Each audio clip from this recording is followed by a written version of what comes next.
धीरे बोलो, कोई सुन ना ले। ये बात हम सबके कानों में पड़ी होगी और हमारे मुंह से भी निकली होगी, लेकिन सोचने की बात ये है कि यह वाक्य कब कब हमारे मुंह से निकलता है और कब कब हमारे कानों में पड़ता है, क्योंकि ऐसे बहुत कम ही गुप्त राज होते हैं जो हम दूसरों के कानों में पड़ने नहीं देना चाहते। अक्सर परिवार में अशांति का कारण हम स्वयं ही होते हैं। हम इस बात को देख पाए या ना देख पाए, पर ये असल सत्य है, क्योंकि जाने अनजाने मूर्खता भी शाम खुद ही अपनी वो बातें दूसरों को बता देते हैं जो हमें कभी नहीं बतानी चाहिए, और वही बातें जो जाने अनजाने हमने किसी दूसरे से कही हैं, वही हमारे दुख का कारण बन जाती हैं, वही हमारे झगड़े का कारण बन जाती हैं, और फिर बाद में हमें पछतावा होता है कि मुझे ये बात किसी को बतानी नहीं चाहिए थी, मेरी ही गलती है, मैंने जाने अनजाने ये बात सभी को बता दी। इसलिए आज की जो बोध कहानी मैं आपको सुनाने जा रही हूँ, उसे सुनने के बाद आपको 7 ऐसी बातों का पता चलेगा जो आपको कभी किसी को नहीं बतानी चाहिए। ये जो 7 बातें हैं जो आपको किसी को नहीं बतानी चाहिए, इसके पीछे का तर्क भी मैं आपको बता दूंगी। और इन 7 बातों के अलावा अगर आपको लगता है कि कोई बात ऐसी है जो मुझसे छूट गई है या मैं नहीं बता पाई, तो कमेंट सेक्शन में जरूर बताना। इससे पहले कि आप इस बोध कहानी में खो जाएं, इस चैनल को सब्सक्राइब जरूर कर ले। तो चलिए कहानी शुरू करते हैं। एक समय की बात है, एक नगर में रिंकू नाम का एक युवक रहता था। वह युवक बहुत गरीब था, कुछ पैसा नहीं था उसके पास, 2 वक्त की दाल रोटी भी बड़ी मुश्किल से उसको नसीब होती थी। किसी काम की तलाश में दिन रात खोज करने पर भी उसे कोई काम नहीं मिल रहा था।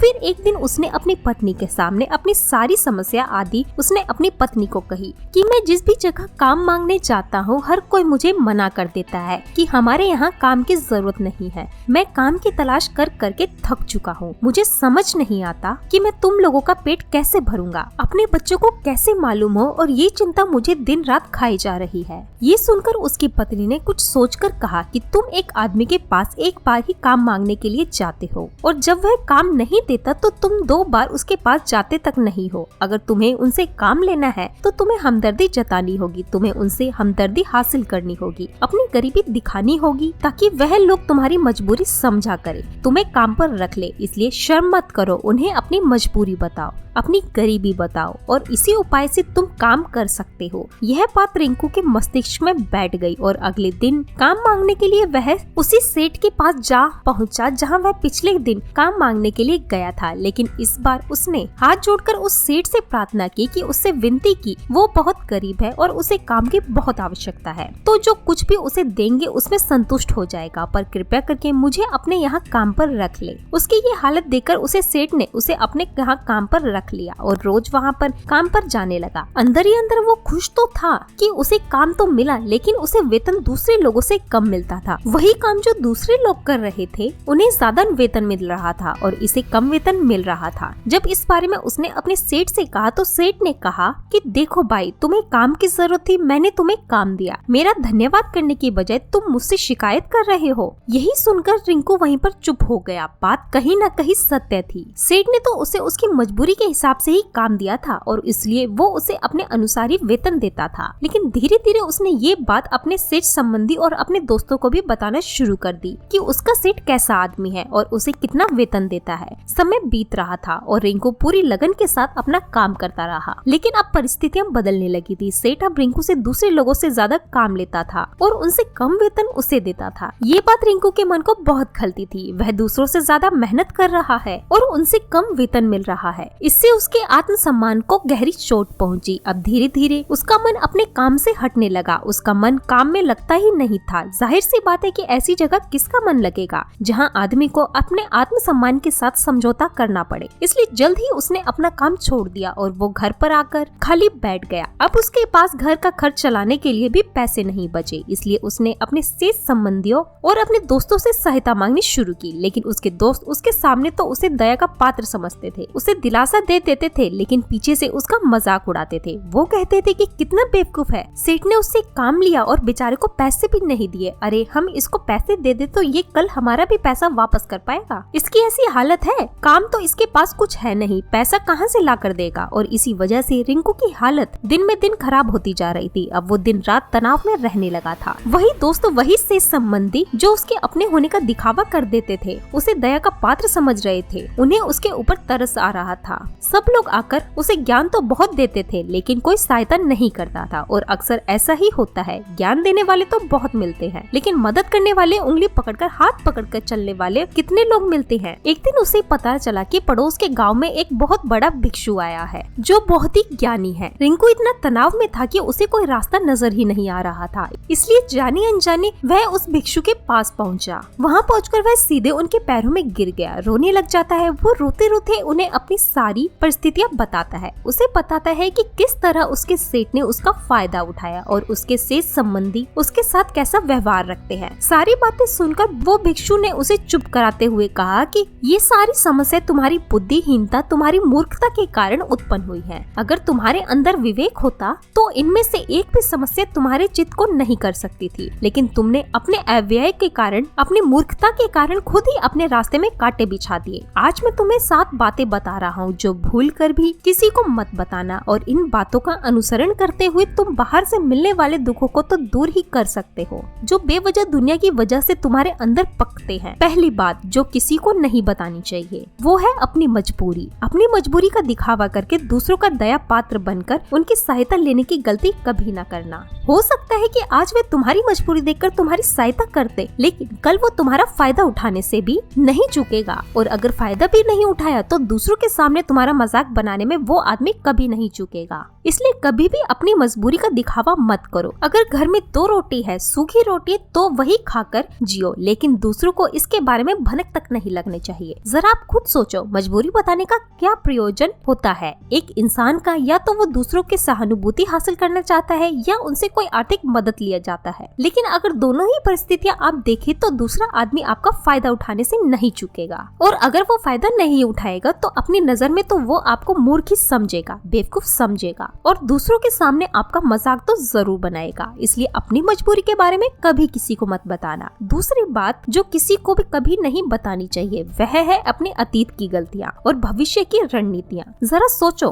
कि अगर हम अपने अतीत की गलतियाँ किसी दूसरों को बताते हैं तो उसका क्या प्रभाव होगा। वह गलतियाँ ठीक तो नहीं की जा सकती, जाहिर है, तो उन्हें बताने का क्या प्रयोजन रह जाता है। आप अपने अंधेरे पक्ष को खुद दुनिया के सामने बता रहे हो, खुद अपनी गलतियाँ दूसरों के सामने बता रहे हो। इससे उस आदमी की नजर में आपका एक चरित्र घटित हो जाता है और वो भविष्य में हमेशा आपको उसी नजरिए से देखेगा। इसलिए किसी भी आदमी की नजर में अपना चरित्र गठित मत होने दो, और जरा सोचो कि आप व्यर्थ में ही अपने भविष्य की रणनीतियाँ दूसरों के सामने बता रहे हो। जो लोग आपके काम का हिस्सा ही नहीं है उनके सामने अपने भविष्य की रणनीतियाँ, अपने डिंगे हाँकने का क्या मतलब है? वो लोग आपकी सहायता तो नहीं करेंगे लेकिन आपकी भविष्य की रणनीतियों में बाधा जरूर बन सकते हैं। आप खुद अपने विवेक का इस्तेमाल करिए और सोचिए कि आपके साथ भी ऐसा हुआ है कि आपने अपने भविष्य की रणनीति किसी को बताई हो और वो कामयाब ही ना हुई हो। जरूर हुआ होगा, जरा गौर से सोचिए। तीसरी बात किसी को नहीं बतानी चाहिए वो है अपने घर की बातें।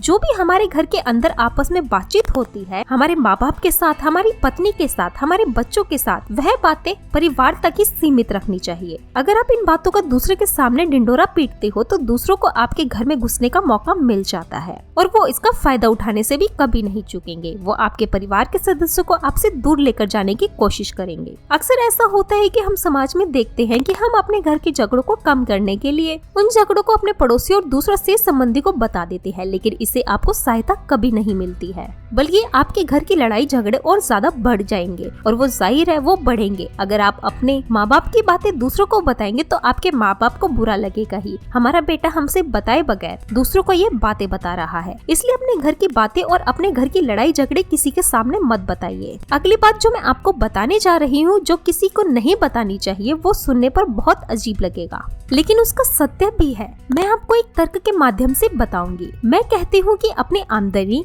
किसी को मत बताना। अब अपनी आमदनी ना बताने के पीछे क्या प्रयोजन हो सकता है, जरा सोचिए कि आप अपनी आमदनी अपने दोस्तों को बता देते हैं तो जब आपके दोस्तों को जरूरत पड़ेगी तो वो सिर्फ आपको ही याद करेंगे, क्योंकि उनको पता है कि अगर आपकी आमदनी ज्यादा अच्छी है तो आप ही उनकी मदद कर सकते हैं और इसलिए ज्यादा लोग आपसे सहायता मांगेंगे। और जब आप उनकी सहायता नहीं करेंगे तो वो सोचेंगे कि इस आदमी के पास पैसे हैं, मेरी सहायता कर सकता है, लेकिन यह सहायता कर नहीं रहा है और इसलिए आपकी आमदनी आप दोनों दोस्तों के बीच एक झगड़ा का कारण बन सकती है। कम आमदनी होगी तो लोग मजाक उड़ाएंगे और ज्यादा होगी तो सहायता मांगेंगे, तो अपनी आमदनी बताने का कोई प्रयोजन नहीं है। अगली बात जो मैं आपको बताने वाली हूँ उसे गांठ बांध लेना और किसी को ये बात मत बताना। अपनी कमजोरी और अपनी ताकत अक्सर इंसान को पता नहीं होता है कि उसकी कमजोरी या उसकी ताकत क्या है, लेकिन अगर आपको अपनी कमजोरी और अपनी ताकत पता है तो पहली बात तो आप बहुत ही बुद्धिमान आदमी हैं और दूसरी बात कि आपको ये बातें किसी से साझा नहीं करनी चाहिए, क्योंकि अगर आपकी कमजोरी दूसरों को पता चल गई तो वह आपकी कमजोरी का फायदा उठाएंगे और अगर आपकी ताकत पता चल गई तो वही ताकत आपकी कमजोरी बन जाएगी, क्योंकि वो ताकत दूसरे आदमी को पता है और वो ताकत की काट भी ढूंढ लेगा। अपनी कमजोरी और अपनी ताकत अपनी पत्नी या अपने पति को भी नहीं बतानी चाहिए, क्योंकि इसके बाद आपके घर में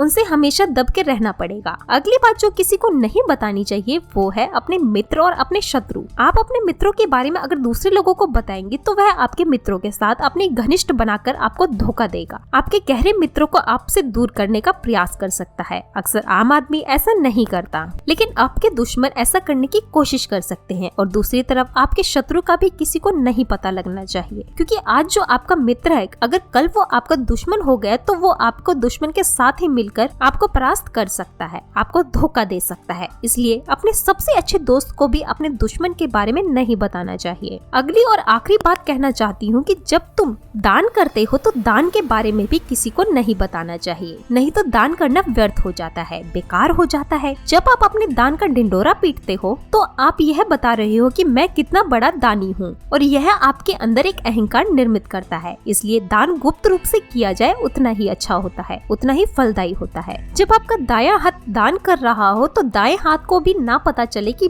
बायां हाथ दान कर रहा है। ये 7 बातें जो बौद्ध भिक्षु ने रिंकू को बताई, इनसे संसार के सभी सिद्धांत छिपे हुए हैं। इन बातों का अनुसरण करते हुए आप अपने घर में सुख शांति बना सकते हैं और घर के झगड़े हमेशा के लिए दूर कर सकते हैं। आप इन बातों के बारे में अपने विवेक से भी सोचेंगे तो आपको ये बातें सच मालूम पड़ेंगी और हमारे कहानी सुनाने का मकसद यही है कि आपका विवेक जागृत हो, आप खुद उन बातों के बारे में सोचे जो हम आपको बता रहे हैं और अगर हम गलत है तो आप कमेंट बॉक्स में वो बात जरूर बताएं जिस पर हम गलत हैं। और इनके अलावा भी आप कुछ जानते हैं तो वो बातें भी कमेंट सेक्शन में जरूर डालें। तो दोस्तों कैसी लगी कहानी कमेंट सेक्शन में जरूर बताना और अच्छी लगे तो इस चैनल को सब्सक्राइब जरूर कर लेना। तो मिलते हैं अगली कहानी में, तब तक के लिए आप अपना ख्याल रखें।